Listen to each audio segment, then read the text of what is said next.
घरातल्या 13 जणांचा आहे. नुसत्या 13 जणांचा समाधी सोहळा नाही. सोबत असलेल्या जनाबाई महाराजांचा सुद्धा सोहळा आहे आजचा. काय गंमत आहे हो. जनाबाईनं नामदेवरायाची किती सेवा केली रे, किती सेवा केली. नामदेवरायांची सेवा करत असताना स्वतःचं आयुष्य सेवेत घातलं. आज दासी जमीचा अधिकार इतका मोठा झाला, त्या गुरुची केलेली सेवा कबीरांची गुरु झाली. कबीराची गुरु काय अधिकारी जनाबाईचा. सकाळची वेळ, समाधीची तयारी चालू झाली. संजू बाबा बसा, संजय बाबा बसा, तिथे आता नका वाटू, बसा बसा बसा बसा.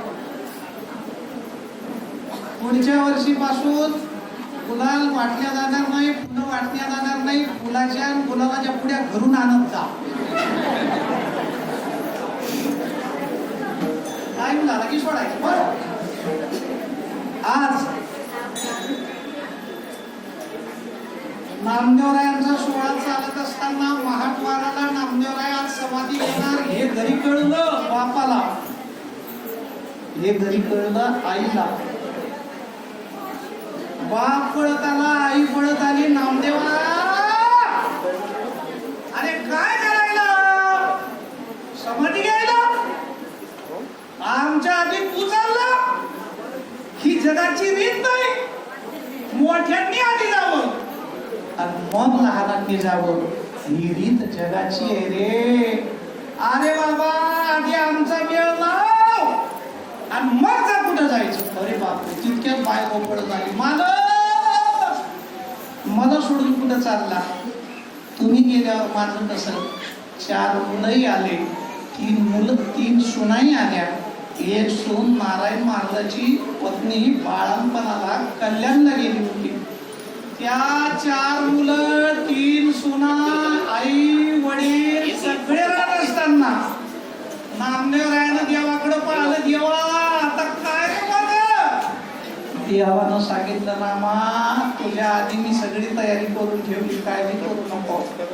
महाद्वाराच्या तिथं 14 पाट टाकले होते. 14 पाटावर ही 14 जण बसवली. मधात नामदेवरायांना बसवलं. एका हाताला जनाबाई आहे, एका हाताला नारायण महाराज, गोविंद महाराज, विठोबा महाराज आहेत. लाडाई बाळणपणाला गेली होती. गोडाई, साखराई, येसाई आणि दामोपंत, दामाजी पंत आणि गोणाबाई हे 14 जण बसले. आज स्वतः राही, रुक्माबाई, सत्यभामा स्वतः नामदेवरायांची पाद्यपूजा करतात. जगाच्या बापानं नामदेवरायाची पूजा करावी. काय गंमत.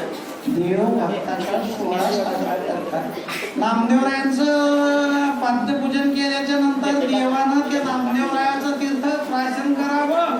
त्याने सकळ मंदिरी शिंपिले. देवानं नामदेवरायाच्या पायाचं तीर्थ देवळात शिंपायचं, म्हणायचं आज मी धन्य झालो, धन्य झालो, धन्य झालो.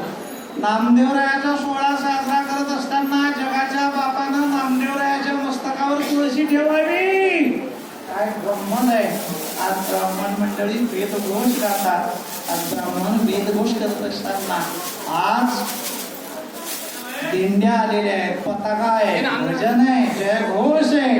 आणि या जयघोषात, या नामचिंतनात नामदेवराय देवाला म्हणतात, देवा राही रुक्माबाई पांडुरंगा निरोप द्यावा येतो आम्ही. गरुड हनुमंता तुम्हा नमस्कार, निरोप द्यावा येतो आम्ही. पांडुरंगाच्या मस्तकावर, पायावर पांडुरंगाच्या मस्तक ठेवावं, निरोप द्यावा येतो आम्ही. सर्वांनी पाद्यपूजा केल्याच्या नंतर तेव्हा नामदेवरायांनी आकाशात स्वर्गातल्या देवता आलेल्या आहेत. त्या स्वर्गातल्या देवता स्वर्गातून पुष्पांचा वर्षाव करतात. आषाढ मध्य त्रयोदशी दुपारी 12 वाजता महाद्वारात नामदेवराय समाधिस्थ झाले. पुंडलिक